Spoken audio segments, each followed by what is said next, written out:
some of the hardest, lessons are failing. So I mean, but it's a it's a it's a way to learn. So I can't say I haven't, failed through the years. It's been kind of a roller coaster ride, but now I look at it as it's an opportunity to learn. So Yeah. I look at every good time and bad time as a time to learn and grow and advance. In the beginning, it's scary.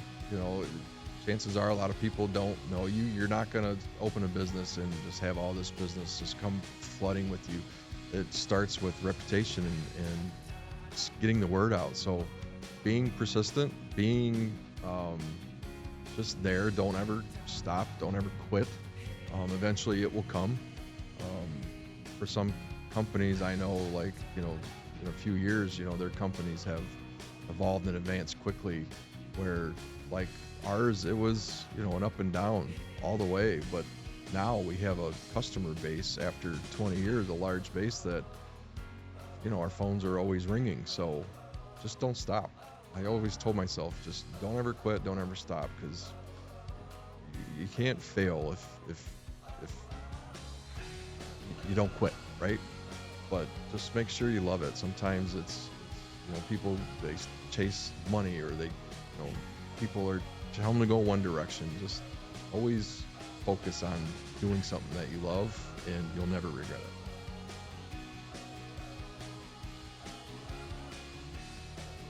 This podcast is sponsored by Kripke Enterprises. At Kripke, recycling metal is not just good for the environment, it's good for business. This podcast is produced by Stewart Media Strategies, and today I'm thrilled to introduce Mr. Scott Hinz. Thank you for having me. Well, thanks for being here. Very excited. Do you want to tell us a little bit about yourself? Sure. I own and operate Total Quality Construction. We are a design build residential remodeling company. Started in 2001 as carpenter contractors, evolved through the years into a full design build remodeling company. And we do everything from bathroom remodels to actually getting ready to build a house for a customer. So anything residential, we pretty much do it or know somebody that does it. Gotcha. Will this be your first full house that No, you're doing? No, we tend to be 95% remodeling, but usually once a year somebody will request that we build a house for them. So we'll do it. We just tend to focus on remodeling more. I gotcha. Yep. All right. So let's take it way back. Okay. When you were a kid, did you know this was your path in life? Or say when you were 5 or 6 years old, what did you want to be when you grew up? I wanted to be G.I. Joe. So no, at 5, 6, was not thinking construction. My uncles, my dad, they were all in some kind of construction industry. And then once I got into high school, really enjoyed like woodworking and shop class. And so I went to work summer times with my uncle on job sites as a framing carpenter. At the time, I was an apprentice, so I was the guy that got to carry all the lumber and Sure. sweep and clean. And then once graduated from high school, went to work for a contractor full time as a carpenter. Kind of progressed, worked there, worked my way up to foreman. Eventually became self-employed as my business partner at the time his dad was a builder, and we were building houses from start to finish. Wow. And then eventually got an offer from a local developer, had some condos that they wanted to get built, framed. So we took it on, and that's where it pretty much started. Gotcha. That was the beginning of Total Quality? 2001. January 2001 was the beginning of Total Quality Construction. Gotcha. Yep. What made you want to pursue being your own boss? Or was that just kind of the natural progression? It was kind of the progression through as I was working as a carpenter in the industry. I was going to college at the time and just realized that there was a lack of professionalism in the industry, and just always wanted to just kind of raise the bar and do a little better. So through college, after changing my major numerous times, realized that, construction was the thing that I was going to do. So I took my degree, got a degree in business management, and started Total Quality Construction. And still to this day, I still remember writing that business plan and all the ideas that I had then. We still incorporate some of those ideas today. So it's been a journey. That's awesome. But thank you. When you say you wanted to be better, you said professionalism in the industry. What, I guess, does that mean to you? Things like, just making sure that people have a good place to work, retirement and benefits, and not just, it felt like things were very treated. At the time when I was working as a carpenter, I would go from job to job, and you'd be lucky if, the person that hired you was, taking taxes out. So I just wanted to create that level of professionalism so that people would want to turn it into a career, not just as a side job, right? Yeah. So. Wow. And was there anything like that when you started Total Quality, or was this kind of the first of its kind, at least in the area? I'm sure there was. I guess we operate almost like a commercial construction company. We have a lot of processes in place. We're very strategic in how we manage projects. So at the time, we were pretty young. We were still learning ourselves. But as we evolved, we realized that there are certain things we wanted to put in place and make sure that the customer experience, it's expected that we provide a good job to the customer. Where we really try to focus is on the experience, and all the way even into warranty, is to make sure that people are getting a good job and a good service and a good experience, and build relationships that last. Gotcha. So, that's kind of similar to what we do here. Yeah. Relationships are the backbone of our business, and I'm sure the same or similar for you. yeah.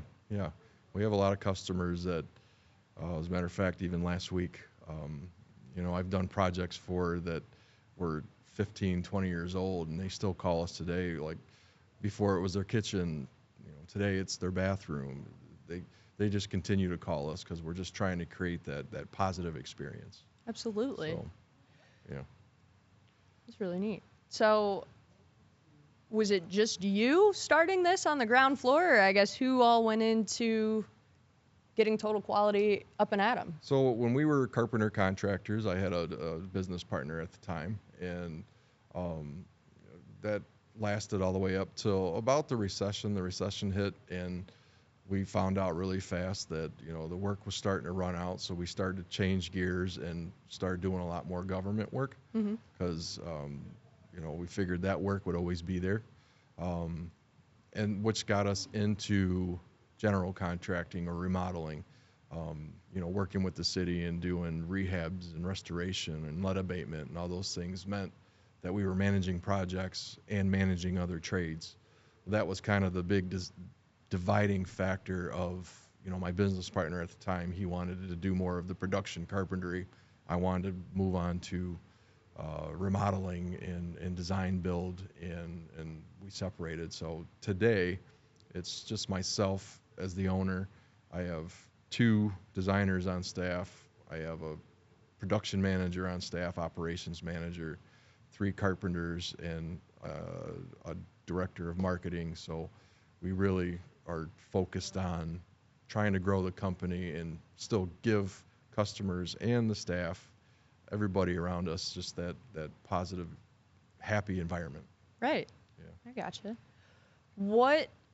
When you first started, what was growth to you, and what is it now? Is it changed at all? Is it expanding your reach? Is it different services that you can offer? What, I guess, is your active growth strategy? That's a great question. So the name Total Quality Construction, when I wrote the business plan, I had this idea that, I wanted to create this general contracting firm that had all the trades in-house, and still think the idea is great. Does it exist? If it does, it's in a much bigger company than what we have. But I realized that in order to have that kind of company and that many trades in one house. You would have to have a volume of work that's just, it's a lot. Um, Today, what growth means to me is polishing. You don't have to grow. You don't have to hire staff to grow. I mean, we should all be growing and learning every day. We're just trying to, do our processes better every day. I gotcha. So our growth, and because of that, we tend to grow anyway because people are noticing. They're noticing that we're trying to do things a little bit better, and word gets around, and people, I want to work with a company like that, right? Yeah. So that is now today as I'm older, it's slow growth, grow slowly and strategically, versus when I was young, I just wanted to take it all on. Right. So yeah. Gotcha. What would you say the biggest unexpected was for you when you first went into business? Was there anything that came at you and you were like, wow, was not ready for that at all? Yeah, the recession. That was a big one. Pretty much when we started in 2001, things were busy, and they stayed busy, and we continued to grow pretty fast. It was probably one of the biggest eye openers. Is right before the recession, we were building apartment buildings, large apartment buildings locally, and at one time we had almost 40 carpenters, and right before the recession, when things started slowing down, we were contracted to do multiple buildings, and then the owners of the apartment complex, their vacancies started to increase. So they basically told us on the building that we were about to finish that we're done until people start renting again, and I had to lay off quite a bit of people just to keep things afloat. So we kept a handful of people and evolved. We had to change the work that we were doing. So what was that pivot for you? How did the work change? It went from the production carpentry into, okay, people are cautious about what they're spending. The home sales were down, so I started getting into the city government work because I figured they had all kinds of grants, and if the private sector financing wasn't there, then absolutely go to the public sector. And I just realized that pay attention to the market and the economy, because if you're listening, always have the idea in my mind that if we need to evolve, then I want to see it as it's coming and try to plan for it, right? Would you say you got that little bit largely from your experience with the recession? Had that not happened, do you think you would have that I did. in the back of your mind? Yeah, and and some of the hardest lessons are failing. So I mean, but it's a way to learn. So I can't say I haven't failed through the years. It's been kind of a roller coaster ride, but now I look at it as it's an opportunity to learn. Yeah. So I look at every good time and bad time as a time to learn and grow and advance. One thing we say around here is rubbing is racing, and I think that's a great point that you bring up. I mean, you're gonna learn, you're gonna fail, you're gonna screw up along the way. That's right. But you're also going to take those lessons with you and be better for them. So absolutely, yeah, rubbing is racing. I like it. So from that lesson, like we'll use today's standards right now, right? Yeah. Everything's expensive.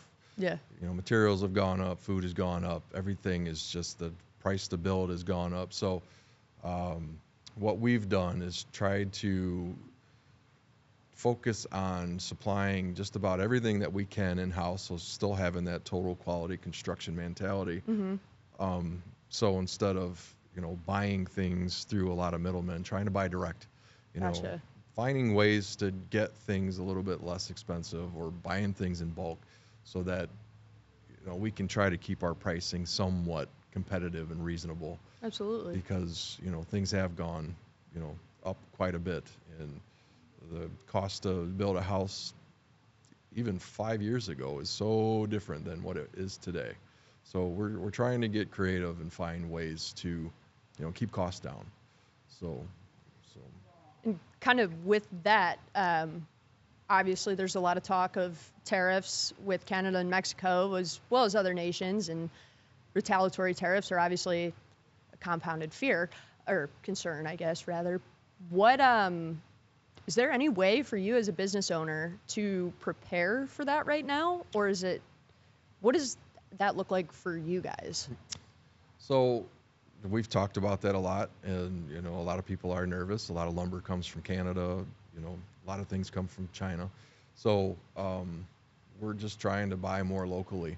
A lot of our cabinet companies are, they're American-made cabinets. So I feel like most of the companies that we work with, suppliers that we work with, are American-made products anyway. Okay. So I don't think it's going to affect things as bad as what people are thinking.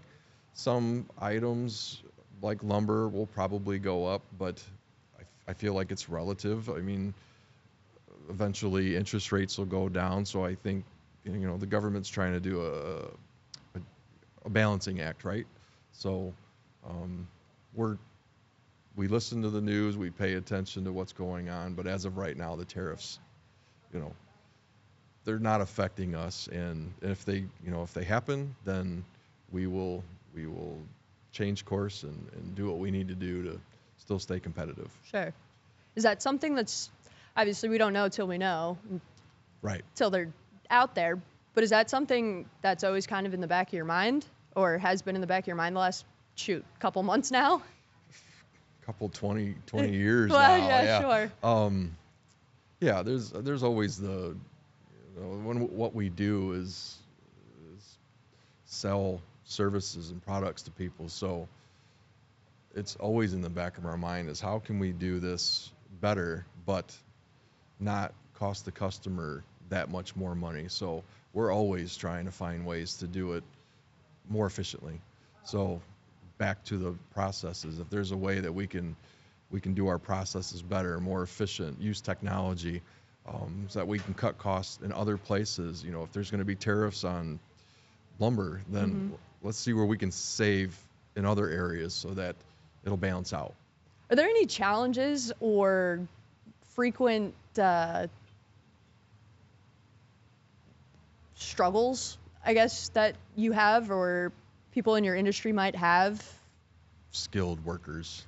That's been a problem even pre-COVID, and still a problem today. But I hear a lot of people talking about there's a lot of young people getting into the construction industry, getting into the trades, which I feel like my generation, when we start retiring, I feel like there's going to be a pretty good gap of, at least 10, 15 years of, not a lot of young people getting into the trades. Well, I've heard that's turned around. So I tell people, young people, if you want a good job, a good paying job, and a rewarding job, to get into the industry, because there's going to be a shortage. There's already a shortage, so I mean it's going to get probably worse before it gets better. But what that means for these new entrepreneurs is, you're going to have a ton of work coming your way, because you can't use AI to build Right. certain things. So I mean, there's always going to be a need of skilled tradespeople. So yeah, it's rewarding. The pay is good, so it's a good time to get into the construction industry.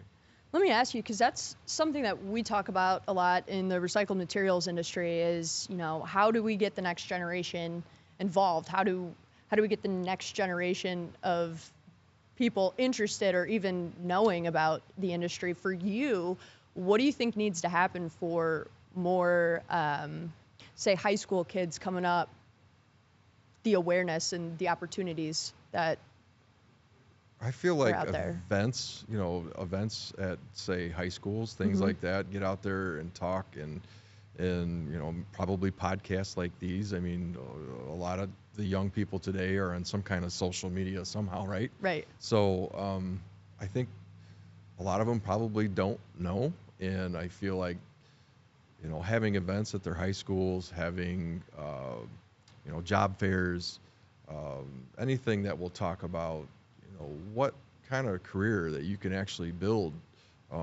by getting into the trades is beneficial, right? So any kind of public event, I've done.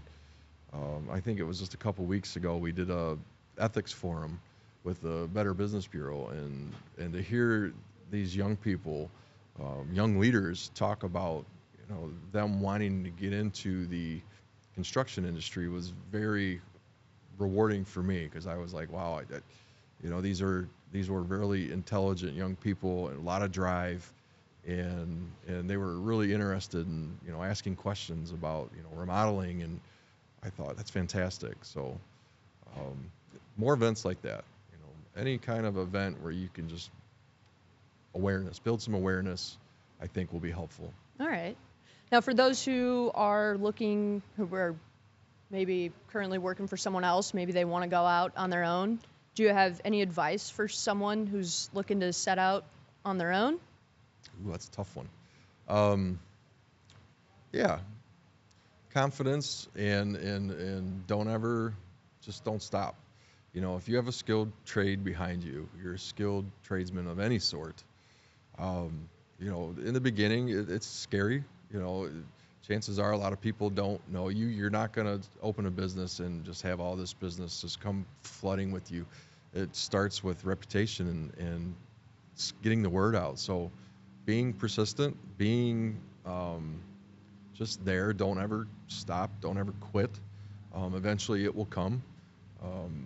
For some companies I know, like, in a few years, their companies have evolved and advanced quickly, where like ours, it was, an up and down all the way. But now we have a customer base after 20 years, a large base that, our phones are always ringing. So just don't stop. I always told myself, just don't ever quit, don't ever stop, because you can't fail if you don't quit, right? So, and trust me, there's times where I've wanted to, but but I didn't, I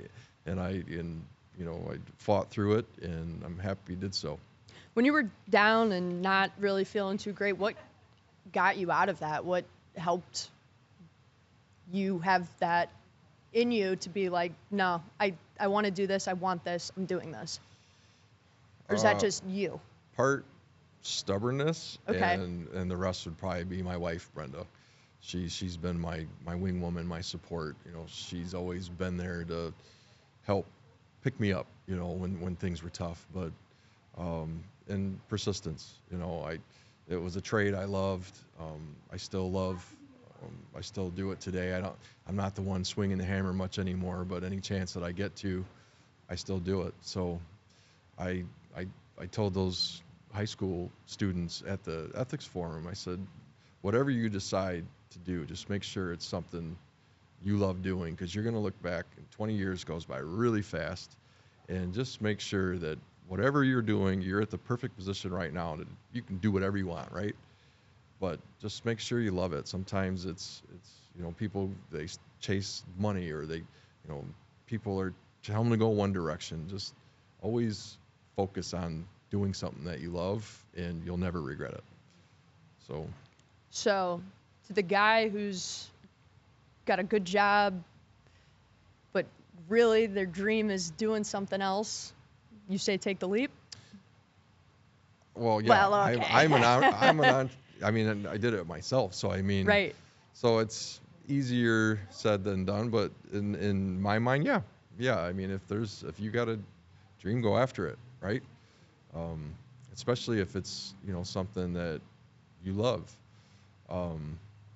Spend your life doing something that is going to reward you, and you're going to be proud of, and you won't look back 20 years later and say, "Oh, I wish I would have done it different." So sometimes, money is, people get trapped in a job where, they're making good money and they're afraid to change.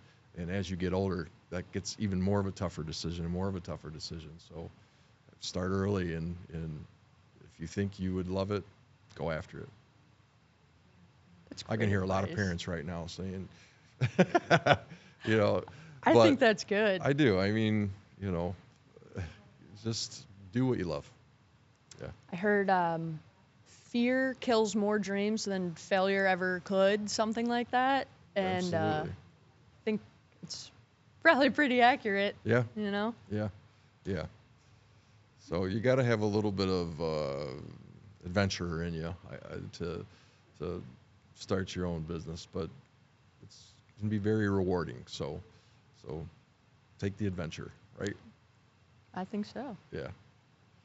All right. Is there anything else you'd like to discuss that we haven't touched on? I think I talked to Andy a little bit about how important company culture is too. Um, I would say one of the biggest reasons today we are where we are is because of our staff and our team. And just how important it is that you can have a room full of talent, but that culture's got to be right, right? Right. Everybody has to get along. Everybody has to enjoy coming to work.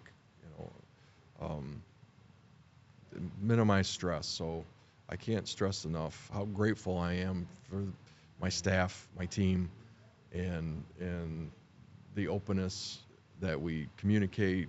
And you can see the company growing just because we're working as a team and we're communicating and we're growing together. So How do you get that buy-in from all your employees? Is it when you're hiring, you're looking for those qualities, or honestly, how I got it was through a hard lesson. I started in the field as a carpenter, and the work environment on a construction site is very different than in an office, right? So I found out that, working in an office, you got to include everybody and have lots of meetings and just stay in tune with your staff and your coworkers. And give a simple, nice gesture, to somebody, at least, weekly, if not daily, right? Because it means a lot. So you're right. And I think a lot of times we get caught up in our own thing, and it's like, yeah, they know I'm grateful for that. Yeah. I said thank you, but Yeah. to your point, yeah, sometimes, hey man, you really helped me out. Yeah. Thank you. Or yeah, you're doing a great job. Right. Or just give them some kudos once in a while, right? Sure. So yeah. With that, is there anything else that you guys do, like team lunches or anything like that, like team bonding activities, building? Yeah. So we do quarterly events at our gallery. Okay. And the whole staff usually gets involved, and we got one coming up, and we're gonna, have like a do-it-yourself event. And a lot of the carpenters are, they're doing some things, and we're inviting some other trades so that, people can come through. But it's really a team-building experience as we do it. We found out after the first one that we all really enjoy doing this, so we're going to continue to do it. I don't play right now, but I know, like in our warehouse, they bought a pickleball court. So some of the staff members literally in the morning will play pickleball to start the day. That's awesome. Yeah. So that's setting your day up right. You get some right. What is it? The good serotonin going to the brain. Yep. So good endorphins. Yeah. Wow. Yeah. So things like that. Once in a while, we'll go to a hockey game or go to a baseball game or something, just to keep it fun. Now, when everyone is not necessarily gelling, and there are, is there ever little snafus, little tiffs? Yeah. How do you handle that? I literally hired a business coach to, if I just recently had one with, a person just because of our personality differences. Our current business coach is working with us on how to communicate with one another, because I'm going to get into the DISC, personality traits. We're both high Ds, which means that we're kind of direct, but she's more of a verbal communicator, where I'm more of emails and things like that, and come to find out she wants to talk about things, and I would rather email. So, just to keep things on an even keel, we got with our business coach and said, help us communicate better. And since then, she realizes that, if I look like I'm busy, she'll shoot me an email, or I try to verbally communicate with her, more often, so that she likes the one-on-one, the face-to-face. So very helpful. So yeah.